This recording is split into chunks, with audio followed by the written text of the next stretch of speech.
Hey BoLS fans, AdamHarry here, back again with another Retro Corner review. Today I have the Warhammer 40k or 40,000 compilation from the White Dwarf articles again. This is the second printing of a compilation series that GW did. This was actually was copyright 91. The previous one we did was in 89, so 2-year difference there. So it's another 2 years worth of articles that compiled from White Dwarf that added new stuff to the armies. This one's really cool because it actually adds, it's kind of the proto lists for the current Eldar armies. So it's basically all that original fluff to actually give the Eldar a full-on army. It goes over Gene Stealer forces and rules for that, and then also a couple of smaller things in there that I want to kind of point out. So without stalling anymore, let me go ahead and flip this over real fast. That's what the back looked like. You got Imperial stuff, Eldar stuff, Gene Stealers, copyright 91. Yep, collection of the best White Dwarf articles from early 90s. So anyway, well, up to 91. So let me go ahead and open it up. And again, this is a much loved copy. We did have the 3-ring binder of awesomeness, the tome. That's why it's like this. So yep. All right, first thing first, check that out. All you Grey Knight players out there, just got a new codex. This is where that stuff started. This is where it came from originally. Was a White Dwarf article, went over pretty much the Grey Knight chapters, where they came from, and all that fun stuff. They're the demon fighters. There's the demon hunters. They're, they use the Nemesis force weapons and have Terminator armor that's special. So yeah, that's where they come from. More rules, more backstory, more fluff on the whole, the Nemesis force weapons, how they worked in close combat, some short story stuff there. But this is what was cool, is they actually had like the proto army list additions that you would use also with the rule book, and you can kind of make out the stats here. A base guy, again, this is before Marines had a basic stat bump of the toughness to 4. All the basic Marines were tough 3. So even the Grey Knights, but they're much higher weapon skill, ballistic skill. Base guys are 6. And tactical Terminator tactical squads. So you can have 0 or 4 of those. Grey Knight captain. So sorry, the base guys are 5s. The captains were starting at 6, and you can go up from there.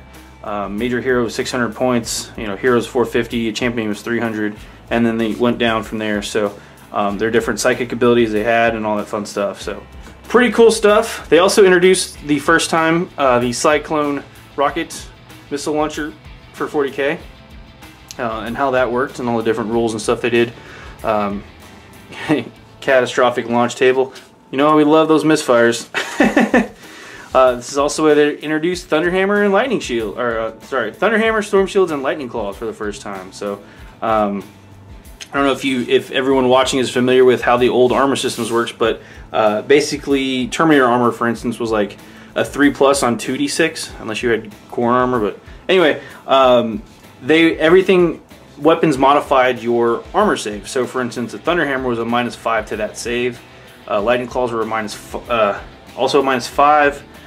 Storm Shields allowed you to have that invulnerable save. So different stuff. It was just a different time. The rules have changed, obviously. This is also where they introduced that Terminator close combat squad for the first time.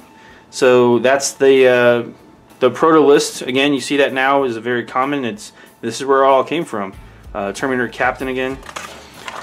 They also talk about Traitor Terminators. So basically, if you were running the Chaos list, you also had access to Chaos Terminators, or Traitor Terminators, whatever you want to call them. And this is still when Power Fists were called Power Gloves. Maybe they got sued by Nintendo, I don't know, but that got changed later on. Goes over Commissars, Commissar training squads, whole squads of Commissars. That sounds scary enough. I wonder what would happen now if there was Commissar training squads and one of them failed a leadership check. Would they just all shoot each other? Or I don't know how that works. But it'd be pretty funny. Some backstory about Lim and Russ. So there you go. He's got his wolves with him. Pretty sweet art. That's the Emperor there. So, and then this is another really cool fluff piece. It just talks about how Marine armor came to be and some of the early stuff by good old Rick Presley there. It goes over the original marks of the armor, Mark 1, Mark 2, Mark 3, and then just to skip ahead all the way up to 6. And we see this, you know, this is the original armor that they wore. This was, you know, during the Imperial expansion and all that stuff, and this is the original backstory of where all that armor came from and why there was differences and all that stuff. It's a good read. It's pretty cool stuff. It really spells out why certain armor looked the way it did. This is that Heresy armor, or the Crusade armor, excuse me. This is the general issue, or sorry, Mark 5 was like bolted on because of they had bolts on there because they were running out of materials and stuff like that. And then Mark 6 was like, we've got some more materials, so not as many bolts. But yeah, Mark 7. I think we're up to like Mark 8 or 9 at this point. So anyway, it's all cool stuff. Goes over chapter variants and artificer armor and individualized armor and all that cool stuff. And then boom, this is the toughness increase I was talking about earlier. Again, before they were all tough 3. This is where they go up to tough 4. This is the basic toughness of a Space Marine is increased from 3 to 4. This reflects the enhancement of their bodies due to the gene seed implementation and the resultant genetic restructuring. So this was the article that came out that said, hey, all your old stuff, boom, just got retconned, FAQ'd, whatever you want to call it. You're all tough 4 now. So it even goes back probably to the Terminators and stuff like that. So yeah, talk about Overwatch. This was a kind of new thing. I think this was kind of that transition period from first edition to second edition too. So where they changed around some of the rules and kind of tweaked stuff from Rogue Trader to second. Yeah, talk about different color schemes and stuff. And this was like one of the early codified painting schemes for tac squads, and it talks about this is when the Dark Angels actually changed from that black color to the green color too. So your Blood Angels, second ed or second company Marine, that's the Death Company now. So and how they changed and all that stuff. So yeah, good stuff. And then it also talks about why they're painted certain ways and things like that. So yep, Blood Angels, Dark Angels. These are some early Marine sculpts. I actually had some of these bad boys. Most of them had plastic arms and metal bodies, which was awkward. Gluing those two materials together. Super glue was your friend, but it wasn't always the best, you know, bond, if you will, from those two materials. So, yeah. Now we get into the Eldar. This book and this compilation changed the Marines to kind of what they are now, kind of their standard, what they are now, as far as, you know, the toughness increase, the different marks of armor, all that stuff. This also changed the Eldar to what we know of them now versus what they were before. Whereas before, they were kind of a free-roaming pirate race, and they would have Harlequin bands or whatever. You might see them every now and then. This kind of made the Eldar a real race in the 40K fluff, as far as actually having a story and the backstory of them, and just it kind of solidified them as a piece of the actual game and not just like an afterthought or something that they wanted to fill in later. This was the fill-in. This was what happened. So talks about the Eldar before the fall, all this fun stuff. How they're a psychic race, and it's really neat. It hasn't changed. I mean, it's not a, I'm not saying it's not a copy-paste job from the old fluff to the new fluff. Obviously each edition they change minor things, but there's nothing major that jumped out at me when I was going through this as far as like, oh, that's completely different, you know.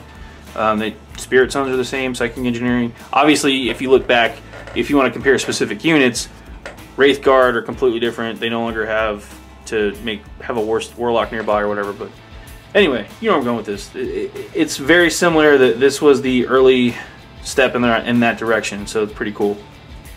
This also goes over all the different aspect warriors. Before I get to that, it does talk about Slaanesh and how that affected the Eldar race and how their fates are entwined together there. So, so yeah, talks about all that. This also introduced the first craft world and how the craft world stuff worked. Now they're just giant floating spaceships, like massive one. all that fun stuff. More backstory, fun stuff. I don't know why they put it on yellow, but whatever. Avatar's picture there, early art of the Avatar. It's pretty sweet. So, again, talk about aspect warriors. This is when they first introduced those different aspect warriors and how the Exarchs worked and all that stuff, and what made them so cool. So, avatars. This is also where they changed how the weapons actually looked.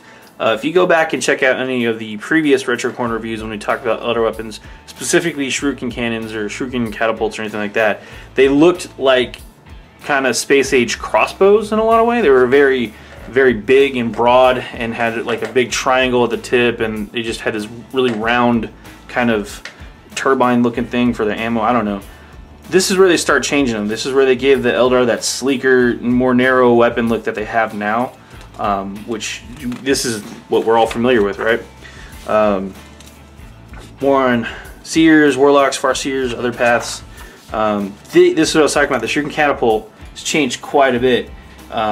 It's more narrow now. It doesn't have the big triangle bit anymore. The barrel's extended out more. They still have that kind of round thing, but it's very much reduced in size and kind of doesn't take over as much of the model. So let me flip back here real quick. So talks about avatars and how they function and pop up, how they're all kind of Eldar sensitive to Psychers, and here's the different paths and stuff. Path of the Warrior, Path of the Seer, all the other paths. This is the first codified, oh, not the, because they had the Harlequin list earlier, which is gone.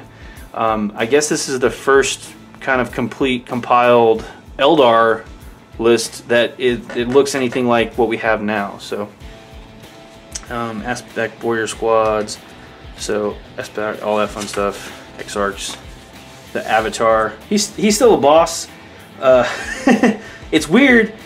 Each avatar's profile is unique. The avatar from one craft world will have an entirely different profile to one from another world. So the players actually randomly determined the profile for the avatar model before the first game, and then use that if you're running a campaign, for instance. You use the same one. So it's kind of crazy because you'd roll. It's, you know, BS is D6 plus 4, weapon skills same thing, strength, toughness D4 plus 4. Oh, we still used other dice besides the D6 in the system.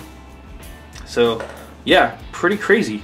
Fire Dragons, Dire Avengers, Aspect Warriors. Again, if you go back here and actually look at it, any number of Aspect Warrior squads. So these were the troops of the Eldar, but that also means you could have as many Fire Dragons as you want. Trogdor list, what's up? You can have as many Howling Banshees as you want, Striking Scorpions, Swooping Hawks, Dark Reapers.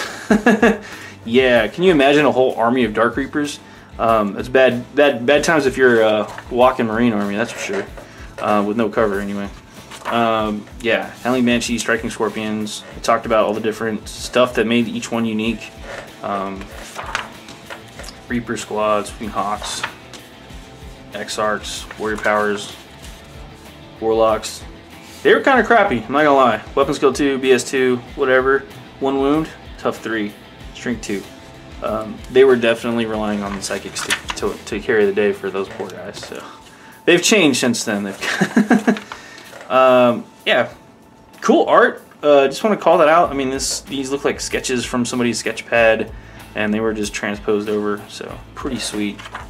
I love these old pictures like this because it's kind of funny because these are clearly all based off of the models that they represented.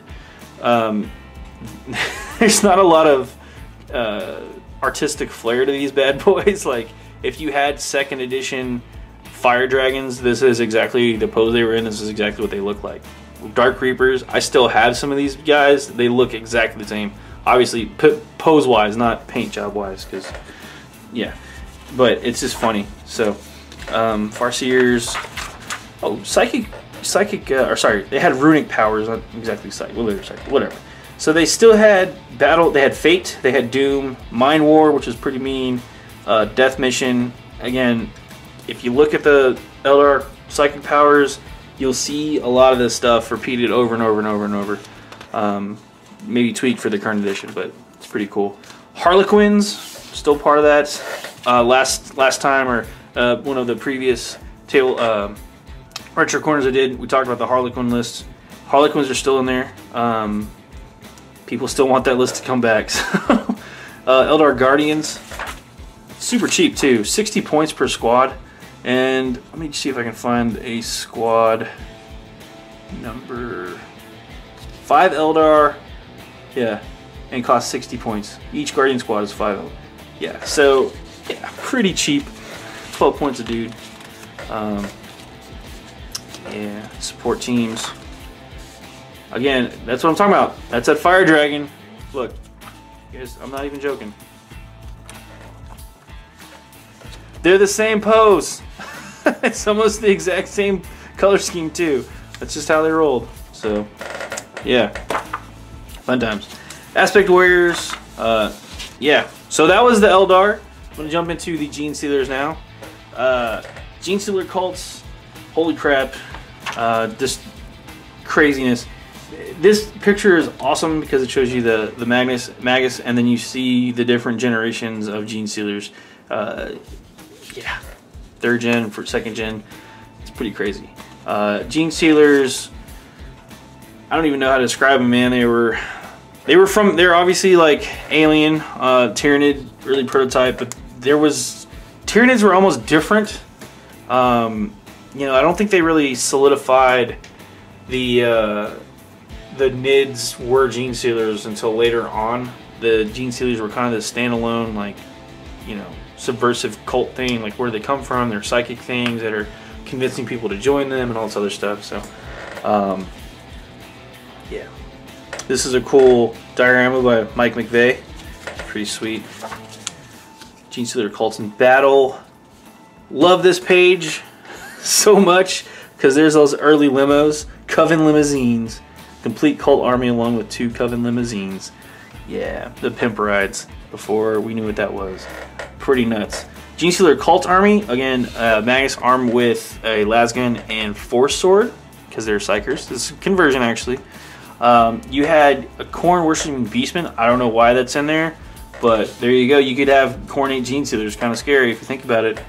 Human rogue psychers were also, you know, fallen to these guys. You had a Gene Stealer patriarch with a Mind Eater sword.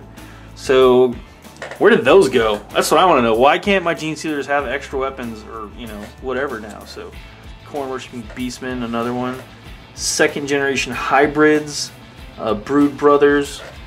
This is a plastic 3rd generation hybrid armed with a multi-melta.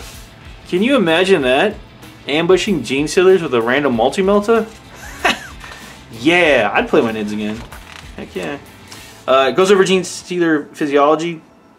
Pretty cool stuff. The head, the carapace, arms and legs, all that fun stuff. Gene Stealers in combat. The Gene Stealer kiss. You know, it's basically like vampirism in a lot of ways, but it's like psychic vampires. Hypnotic gaze. Yeah. Talks about that attack. Gene Stealer weaponry. Talks about all the different pure strain stuff here. So you've got the 1st gen, it's like pure strain, then you have a 1st gen, 2nd gen, 3rd gen, 4th gen, all later. The head would be different and all that stuff based on whoever. 4th gens and later were humanoid heads. Talks about telepathy and psi powers and all that fun stuff. So pretty crazy. Psychic abilities, psychic hybrids, I talked about all that stuff already. More sweet 80s art that is early 90s now. So this kind of talks about how the Gene Stealers were so subversive. They would go to those mutants, they'd go to those beastmen. Because remember, I went over this in another retro corner. Beastmen were part of the Imperium. They were abhumans, just like Ogrins and halfling, or yeah, ratlings. Let's call them halflings, but those were all abhumans that were still part of the Imperium. They didn't phase them out until later, so kind of crazy if you think about it. Gene Stealer Invasion Force, how that all works. Patriarch shows up, you know, pure strains, shows up, talks to a Patriarch. Patriarch kind of gets more people into him, start murdering people and calling forth the Gene Stealers, and then eventually, boom, they bust out. So, Chaos Broods, so they ate Psychers and, you know, use all that fun stuff. So, different Gene Stealer clans, Gene Stealer cults, Gene Stealers and Chaos, again, part of Part of the cult thing. Don't join a cult, kids. Bad times. More sweet artwork. It's probably that Mind Eater blade or whatever. So, talks about the Coven, Rogue Psychers, Brood Brothers, the cult list, specific orders. Yeah. And then, of course, the Coven transports. Oh, good stuff. It's funny because it was goofy. But anyway, Genestealer cult army lists.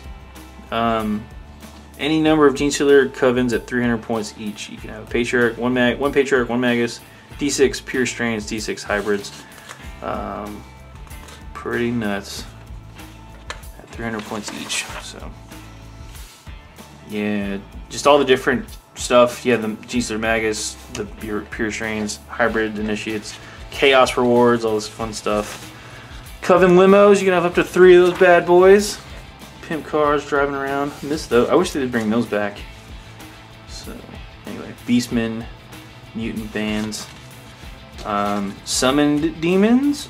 Yeah, Genestealers used to be like all about the chaos and spreading chaos and corruption. So, in a weird kind of subversive alien way. Choosing a Genestealer cult army, and then a sample list at 1,000 points. Yeah, developing your cult casualties. Again, designed for scenario play and all that stuff. So, but then it goes through just a GW catalog of all the different models and stuff like that. So different Avengers, all that cool stuff. Space Marine commanders. Actually had some of these bad boys. I had that one for sure. Oh man, there's a Blood Angel captain. Still has the nipples. We'll call that out right now. That old metal model totally had nipples. Anyway, that's it for this review. Hope you enjoyed it. There's a Genestealers, metal Genestealers, craziness. That's it for this Retro Corner review. Hope you enjoyed it. If you like what you're seeing, if you want to see more of these bad boys, continue to like, subscribe, share with your friends, talk about it. Hang out in the comments, drop some knowledge on me if there's anything in there you think I missed or want to point out. Appreciate the comments. Constructive feedback is always welcome. This has been another Retro Corner review. AdamHarry signing off for BoLS. Have a good one, guys.